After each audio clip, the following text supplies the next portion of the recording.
Good morning. Good morning.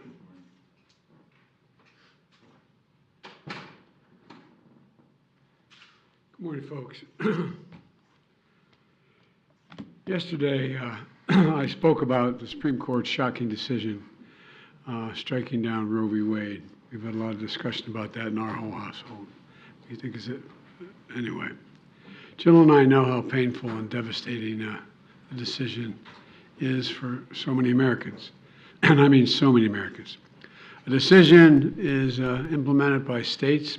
My administration is going to focus on how they administer it and whether or not they violate other laws, like deciding to not allow people to cross state lines to get public health services.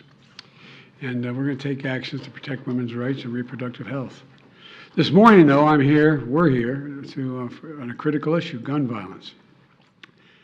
I'm about to sign into law bipartisan gun safety legislation, and time is of the essence.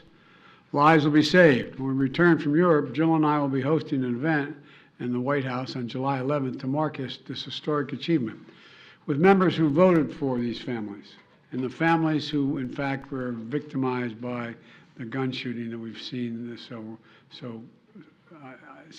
incredible to see so much of it of late. And advocates have worked really hard to do something about it. I've been at this work for a long, long time, and I know how hard it is, and I know what it takes to get it done. I was there 30 years ago, the last time this nation passed meaningful gun safety laws, and I'm here today for the most significant law to be passed since then, for the last 30 years.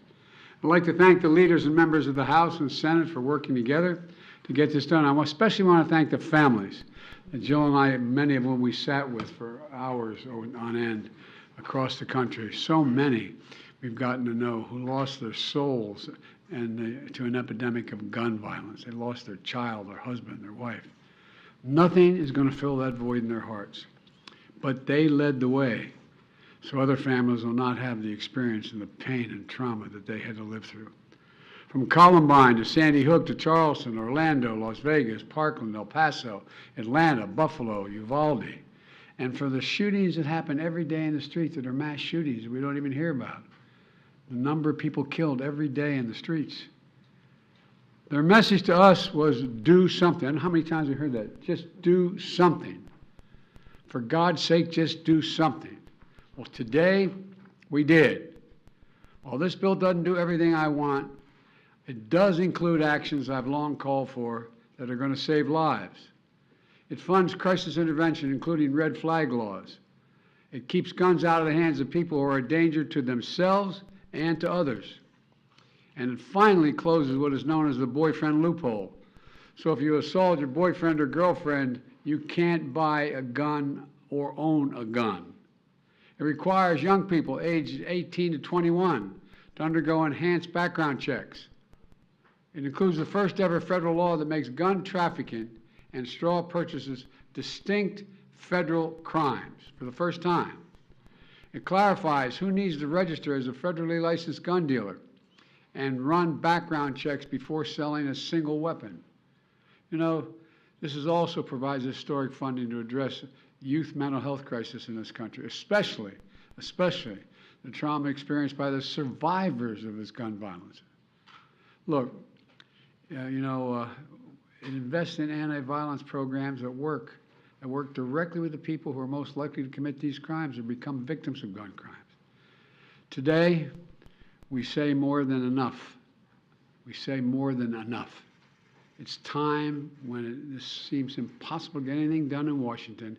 We are doing something consequential. If we can reach compromise on guns, we ought to be able to reach compromise on other critical issues, from veterans health care to cutting-edge American innovation and so much more. I know there's much more work to do, and I'm never going to give up. But this is a monumental day. God bless us with the strength to continue to work, to get the work that's left undone done, and the lives lost that can't be saved, that are obviously gone, but will be an inspiration for us to do more. I'm not going to sign this bill into law.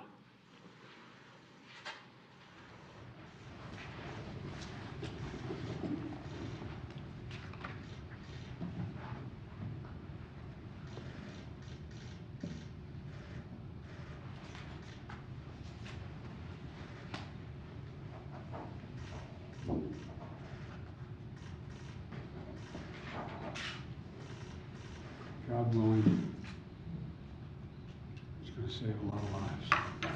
Thank you also very much. Mr. President, we take a couple questions. Thanks. I have a helicopter waiting for me to take off. We're going to have plenty of time to talk about a lot of this. Do you think the Supreme Court is broken, in your view?